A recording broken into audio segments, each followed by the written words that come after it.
mo ba kung ano yung nag-iisang trabaho na sobrang hirap? Yung pinakamahirap na trabaho? Trabaho na araw-araw OT?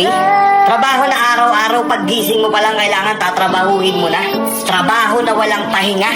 Trabaho na walang sahod? Merong ganyan. Merong ganyan, di lang napapansin. Hindi na napag-uusapan. Alam mo kung ano yon? Pagiging housewife. Di ba? Pagiging may bahay. Pagiging isang ina. Totoo, di ba? Nananawagan ako sa lahat ng nanay dito, lahat ng may bahay dito, lahat ng may anak dito.